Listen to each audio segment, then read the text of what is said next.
शरारतों का दिन है। आज 1 अप्रैल को अप्रैल फुल डे के रूप में मनाते हैं। 16वीं सदी में ग्रेगोरियन कैलेंडर लागू होने के बाद लोगों ने ये दिवस मनाना शुरू किया। आज से ठीक 444 साल पहले फ्रांस में अप्रैल फुल मनाने की शुरुआत हुई थी। तो ये तो रही आज के दिन की बात। और देखिए, सबसे पहले बड़ी खबर तो ये है दोस्तों, महंगाई का बड़ा झटका। आज से 218 रुपए महंगा हुआ एलपीजी गैस सिलेंडर। ईरान युद्ध के बीच भारतवासियों को ये बड़ा झटका लगा है। एलपीजी सिलेंडर के दाम आज से ही बढ़ चुके हैं। जो कॉमर्शियल एलपीजी सिलेंडर होता है उसके प्राइस में 218 रुपए की बढ़ोतरी हुई है। आज 1 अप्रैल को नए वित्त वर्ष की शुरुआत के साथ ही कॉमर्शियल एलपीजी गैस सिलेंडर महंगे कर दिए हैं। सरकारी तेल कंपनियों ने इसके दाम में 218 रुपए की बढ़ोतरी कर दी है। इसके अलावा भी आज से कुछ नए नियम लागू होने जा रहे हैं, जैसे रेल टिकट रिफंड और टोल के नियम भी बदले हैं। इन हैंड सैलरी भी घटेगी, जैसे रेलवे टिकट अब आज से ही आप 8 घंटे पहले तक ही कैंसिल कर पाएंगे। FASTag, toll tax, income tax समेत कई सारे और नियम भी बदलने वाले हैं, जिनकी चर्चा करेंगे आगे। बाकी ये टेबल में आप देख सकते हैं अभी देश के बड़े शहरों में कॉमर्शियल एलपीजी गैस सिलेंडर के दाम इस बढ़ोतरी के बाद क्या हो गए हैं। जो दिल्ली, कोलकाता, मुंबई, चेन्नई में पहले 1800-1900 प्राइस थे, वो अभी बढ़कर 2000-2200 तक पहुंच चुके हैं। हालांकि घरेलू एलपीजी गैस सिलेंडर की कीमतों में अभी आज से ही तो कोई बदलाव नहीं किया है। कुछ दिन पहले जो सरकार ने बढ़ोतरी की थी वही है। तो अभी देश के बड़े शहरों में घरेलू एलपीजी गैस सिलेंडर के दाम क्या चल रहे हैं, जो घरों में खाना बनाने का होता है ना, 14 किलो 200 ग्राम वाला, उसकी प्राइस भी आप देख सकते हैं। और वही दोस्तों, आज से ही नया वित्त वर्ष भी शुरू होने जा रहा है हमारे देश में, न्यू फाइनेंशियल ईयर। तो इसके साथ ही आज 1 अप्रैल से हमारे देश में कई सारे नए नियम, बड़े बदलाव भी लागू होने जा रहे हैं। ये कुछ नियमों का हाईलाइट्स आप देख सकते हैं। न्यू इनकम टैक्स रूल्स के तहत अब 12 लाख रुपए तक की आय पर कोई टैक्स नहीं लगेगा। बीमा पॉलिसी पर जीएसटी नहीं देना होगा। बाकी रसोई गैस सिलेंडर के दाम महंगे हो सकते हैं। दवाओं के दाम बढ़ चुके हैं ईरान इजराइल जंग की वजह से। और नई कारें भी महंगी होगी। आज से 65,000 रुपए तक दाम बढ़ जाएंगे। डिजिटल जनगणना की भी शुरुआत होने जा रही है। तो कुल मिलाकर 1 अप्रैल से कई सारे न्यू रूल्स एंड रेगुलेशंस भी लागू होने जा रहे हैं, जिनके बारे में आगे अपन चर्चा। आज से ही भारत के नए कर ढांचे यानी टैक्स सिस्टम की भी नींव रखी जाएगी। आज 1 अप्रैल से ही न्यू इनकम टैक्स बिल लागू होने जा रहा है। और ये नया आयकर कानून लागू होने से आप पर क्या प्रभाव पड़ेगा, नौकरी पेशा रोजगार वाले लोगों के लिए और इनकम टैक्स पेयर्स के लिए आज से कई बदलाव लागू होंगे। इसके अलावा आज के कुछ और इवेंट देखिए आप। उत्तर प्रदेश के मुख्यमंत्री योगी आदित्यनाथ आज 1 अप्रैल को 250 इलेक्ट्रिक और सीएनजी वाहनों का फ्लैग ऑफ करेंगे। यूपी की राजधानी लखनऊ में कूड़ा प्रबंधन को मिलेगी नई रफ्तार। और आंध्र प्रदेश की राजधानी बनेगा अमरावती। संसद में आज 1 अप्रैल को बिल लाने की तैयारी कर रही है सरकार। वहीं यमुना प्राधिकरण भी लाया मजदूरों के लिए खुशखबरी, 8000 सस्ते प्लॉट्स मिलेंगे। 1 अप्रैल आज से ही नई स्कीम शुरू होने जा रही है। नोएडा एयरपोर्ट के पास आशियाना बनेगा। तो आज 1 तारीख से ये नई आवंटन दरें अमल में लाई जाएगी। ईडा की ये नई योजना है। और इसके अलावा देखिए दोस्तों, आज 1 अप्रैल से ही बिहार राज्य में चलेगा अतिक्रमण हटाओ अभियान। सभी जिला अधिकारियों को नीतीश सरकार ने आदेश जारी किया, यानी बिहार में आज से फिर गरजेगा बुलडोजर। अतिक्रमण के हर केस की बनेगी लिस्ट, नोटिस से लेकर कार्यवाही तक सब कुछ प्रोसेस मॉनिटरिंग की जाएगी। वहीं 1 अप्रैल 2026 से जनगणना का पहला चरण भी शुरू होने जा रहा। 33 सवाल पूछे जाएंगे आपसे। अगर गलत जवाब दिया तो आपको नुकसान भी हो सकता है। जनगणना 2026 के पहले चरण की आज से शुरुआत होने जा रही है। हालांकि ऑप्शन होगा, आप ऑनलाइन पोर्टल पर भी जानकारी दे सकेंगे। और इस बार की जनगणना में लिव इन कपल को भी शादीशुदा का दर्जा मिलेगा। ये वो टोटल 33 सवालों की लिस्ट भी आप देख सकते हैं। इन सवालों के जवाब आपको देने होंगे। जनगणना के लिए जो सर्वे वाले कर्मचारी आपके घर तक आएंगे वो आपसे ये सवाल जवाब पूछेंगे।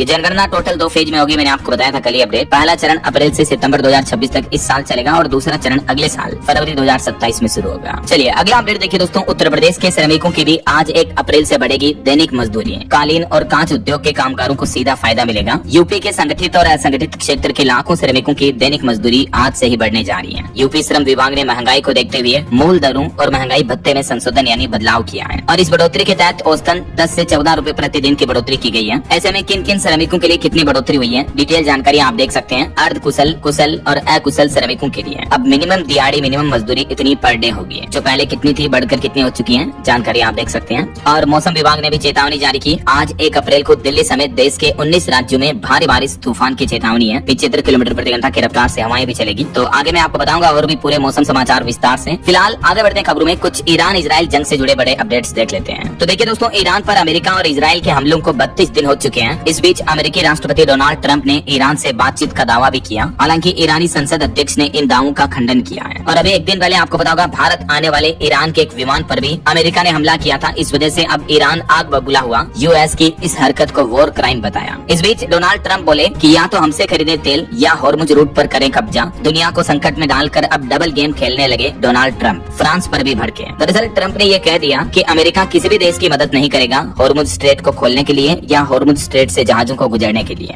अमेरिका मदद नहीं करेगा। अमेरिका ने उल्टा ये कह दिया कि या तो आप तेल हमसे खरीदो, नहीं तो हिम्मत दिखाओ और हॉर्मुज जाकर ले लो। मतलब देखिए, दुनिया के दूसरे देशों को धर्म संकट में डाल दिया इस जंग को छेड़कर डोनाल्ड ट्रंप ने। इस बीच खबर है, ईरान भी प्लान कर रहा हॉर्मुज स्ट्रेट से अब गुजरने वाले जहाजों पर टोल टैक्स वसूला जाएगा। यानी इन जहाजों से चार्ज देगा, टैक्स वसूलेगा ईरान पे। और इस नए प्रस्ताव को ईरान की संसदीय समिति की मंजूरी भी मिल चुकी है। वहीं इजराइल के प्रधानमंत्री बेंजामिन नेतन्याहू बोले कि ये जंग कब खत्म होगी अभी नहीं बताया जा सकता है। अमेरिका, इजराइल और ईरान जंग में अब तक 3200 से ज्यादा लोगों की मौतें हो चुकी हैं। सबसे ज्यादा सिविल डैमेज ईरान में देखने को मिला, लगभग 2000 लोगों की मौतें तो अकेले ईरान में हुई। और इस बीच अगली बड़ी खबर आ रही दोस्तों कि भारत समेत दुनिया भर में इंटरनेट भी ठप होने का खतरा है, क्योंकि ईरान इजराइल जंग की वजह से होर्मुज रूट में जो इंटरनेट की केबल्स बिछी हुई है उन्हें नुकसान पहुंचने की आशंका है। चारों तरफ से मिसाइल हमले हो रहे हैं, तो अगर उन केबल्स को नुकसान पहुंचा तो दुनिया भर का इंटरनेट कनेक्शन बाधित हो सकता है। इंटरनेट कनेक्टिविटी इंटरप्ट हो सकती है, क्योंकि समुद्र में 97% ग्लोबल डेटा केबलों के माध्यम से ट्रांसफर होता है। ये तस्वीरें आप देख सकते हैं, इस तरह की इंटरनेट की केबल्स जो है दुनिया भर के समुद्रों में बिछी हुई है। और ये केबल्स कितनी ज्यादा है इस बात का अंदाजा आप लगा सकते हैं कि इस फाइबर ऑप्टिकल केबल्स के मैप में देख सकते हैं आप। तो अगर ईरान ने इन ऑप्टिकल फाइबर केबल्स पर हमला किया तो दुनिया भर का इंटरनेट बाधित हो सकता है। एक्सपर्ट्स ने भी इस बात को लेकर चिंता जताई है। और इस युद्ध की वजह से भारत में भी महंगाई बढ़ने वाली है। देखिए बड़ी खबर, घरों तक पहुंची जंग की आंच। दूध से लेकर किराना सामान और इलाज, मेडिकल दवाइयां वगैरह सब कुछ महंगे होंगे। रोजमर्रा के सामानों के दाम बढ़ाने की तैयारियां कर चुकी हैं कंपनियां भी, क्योंकि कमर्शियल एलपीजी गैस सिलेंडर की कमी की वजह से हजारों प्लास्टिक यूनिट भी बंद हैं। और इस वजह से जल्दी आपको देखने को मिलेगा आटा, चावल, दाल, तेल, चीनी वगैरह सब कुछ महंगे हो सकते हैं। रिपोर्ट्स में बताया जा रहा है कि आज 1 अप्रैल से ही ब्रेड, बिस्किट से लेकर जूते, चप्पल तक रोजमर्रा की चीजों की कीमतें 25% तक बढ़ोतरी होने की संभावना है। जो ब्रेड का पैकेट पहले 30 रुपए में आता था वो अब आपको 35 रुपए में मिलेगा। ईरान, इजराइल और अमेरिका युद्ध का असर आम जनता पर पड़ रहा है। कच्चे तेल की कीमतें बढ़ने की वजह से पेट्रोकेमिकल बाई प्रोडक्ट्स महंगे हो रहे हैं और सप्लाई चेन बाधित होने की वजह से कंपनियों के रॉ मटेरियल में कमी आई है। यही वजह है कि आज 1 अप्रैल से दैनिक इस्तेमाल की कई चीजों के दाम बढ़ जाएंगे। लगभग 20 से 25% तक की बढ़ोतरी होने की संभावना है। ये देख सकते हैं आप किन किन चीजों के दाम कितने बढ़ सकते हैं। पहले के रेट और नए रेट अब ये हो सकते हैं। और अगली बड़ी खबर देखिए, ईरान के खर्ग द्वीप पर भी कब्जा करने की तैयारी कर रहे हैं डोनाल्ड ट्रंप। तो उनकी इस प्लानिंग को लेकर विशेषज्ञ बोले कि अगर ऐसा हुआ तो हजारों लाखों सैनिक मारे जा सकते हैं। ट्रंप की इस रणनीति पर भी सवाल उठने लगे हैं। एक्चुअली ट्रंप इस खर्ग द्वीप को कब्जाना इसलिए चाहते हैं क्योंकि यहाँ ईरान का 90% तेल निर्यात का केंद्र है। जैसे वेनेजुएला पर कब्जा करके वहाँ का तेल बेचने लग गए अब ट्रंप, वैसे ही ट्रंप कोशिश कर रहे हैं कि ईरान से ये द्वीप छीन ले, ताकि ईरान का 90% तेल का कंट्रोल भी ट्रंप के हाथों में आ जाएगा। लेकिन ट्रंप की इस प्लानिंग पर एक्सपर्ट्स ने चिंता जताई कि अगर ट्रंप ऐसा करते हैं तो दुनिया में तीसरा विश्व युद्ध भी शुरू हो सकता है, क्योंकि खार्ग आइलैंड पर घुसना आसान होगा ट्रंप के लिए, लेकिन वहाँ टिकना मुश्किल होगा। ऐसा क्यों? तो खबर आ रही कि अमेरिकी राष्ट्रपति डोनाल्ड ट्रंप जमीनी सेना का इस्तेमाल करके ईरान के इस तेल ठिकाने वाले खार्ग आइलैंड पर कब्जा नियंत्रण करने की बात जो कह रहे हैं, इस पर विशेषज्ञों का कहना है कि अमेरिका इसे हासिल तो जल्दी कर लेगा, लेकिन वहाँ टिकना मुश्किल होगा। यूएस की सेना गंभीर खतरे में पड़ जाएगी और इस कदम से युद्ध और छोटा होने की बजाय लंबा खिंच सकता है, क्योंकि ईरान इतनी आसानी से हार नहीं मानेगा। अगर ट्रंप के सैनिक वहाँ तैनात हुए तो ईरान फिर आए दिन हमले करेगा। ईरान अमेरिका को आसानी से इस आइलैंड का तेल निकाल कर बेचने देगा क्या? ऐसे कभी नहीं। इसलिए एक्सपर्ट्स इस बात को लेकर पहले ही चिंतित हैं। हालांकि ट्रंप के तेवर कुछ नरम पड़ते नजर आ रहे हैं। हॉर्मुज स्ट्रेट खुले बिना भी ईरान के खिलाफ युद्ध समाप्त करने की रणनीति पर विचार कर रहे हैं अब डोनाल्ड ट्रंप। अगले 4 से 6 सप्ताह के भीतर इस ऑपरेशन को समेटने की योजना भी बनाई जा रही है, ऐसे भी रिपोर्ट्स आ रही हैं। और जेपी मॉर्गन की रिपोर्ट में चौंकाने वाला दावा किया गया कि अगर ये हॉर्मुज जल डमरू मध्य रूट अगले 1 महीने तक बंद रहा तो कच्चे तेल की कीमतें, क्रूड ऑयल की प्राइस जो है $150 प्रति बैरल तक पहुंच सकती है। और अगर इतना महंगा कच्चा तेल हो गया तो दुनिया भर में पेट्रोल डीजल की महंगाई से त्राही त्राही मच जाएगी। हमारे भारत में भी पेट्रोल डीजल के रेट्स काफी महंगे हो सकते हैं। चलिए अगली बड़ी खबर देखिए दोस्तों, भारत को लेकर झूठ बकता रहा पाकिस्तान, लेकिन अब खुद अमेरिका ने दुनिया को सच्चाई बता दी और पाकिस्तान की काली करतूतों का खुलासा किया है। जी हाँ, अमेरिका की एक रिपोर्ट में ये बात का खुलासा किया गया कि पाकिस्तान में अब भी 15 बड़े आतंकी संगठन एक्टिव हैं और इनमें से ज्यादातर संगठन भारत के खिलाफ काम कर रहे हैं। अमेरिकी कांग्रेस की रिसर्च सर्विस CRS की ये रिपोर्ट जारी हुई और इसमें कहा गया कि पाकिस्तान में कम से कम 15 आतंकी संगठन एक्टिव हैं और कई संगठन भारत को निशाना बनाने के लिए काम कर रहे हैं, जैसे लश्कर ए तैयबा, जैश-ए-मोहम्मद और हिजबुल मुजाहिदीन जैसे संगठनों का ध्यान खास तौर पर भारत और जम्मू कश्मीर पर है। जबकि पाकिस्तान भारत में आतंक फैलाने के नाम से पहले से ही बदनाम है, फिर भी पाकिस्तान हर बार अपने इस झूठ को छिपाता रहता है और नकारता रहता है। लेकिन देखिए अब तो खुद अमेरिका ने पाकिस्तान के इस झूठ का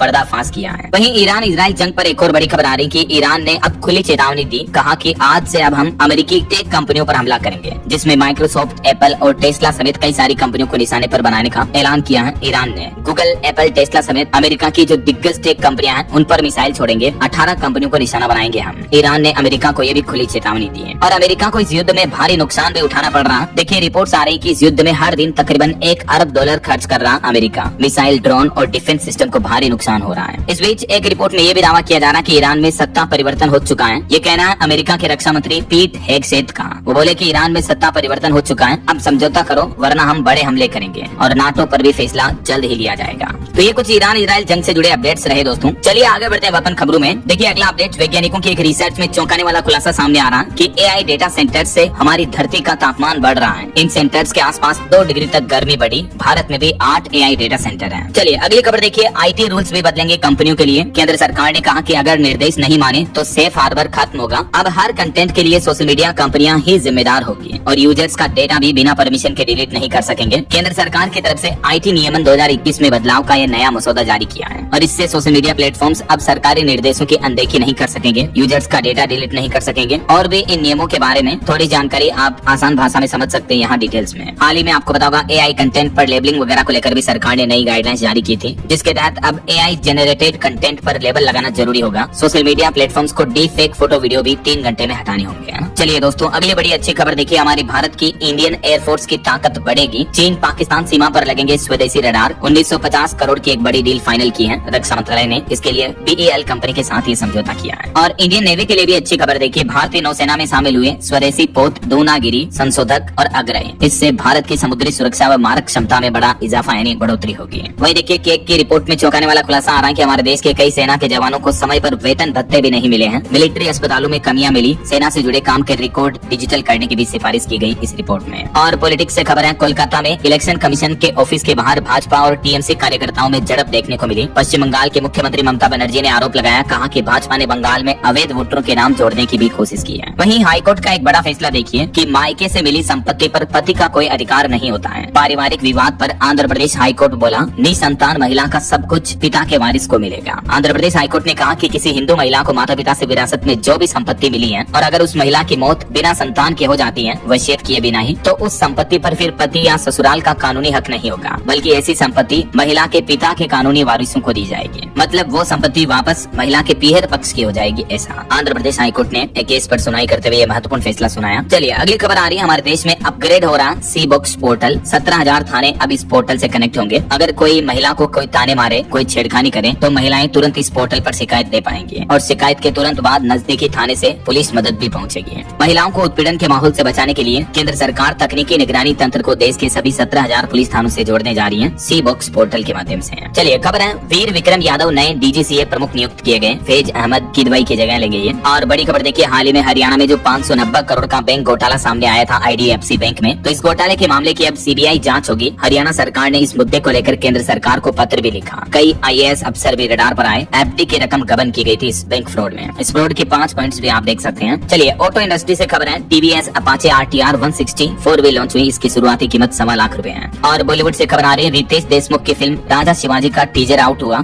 इसमें संजय दत्त, अभिषेक बच्चन समेत कई बड़े सितारे भी नजर आएंगे।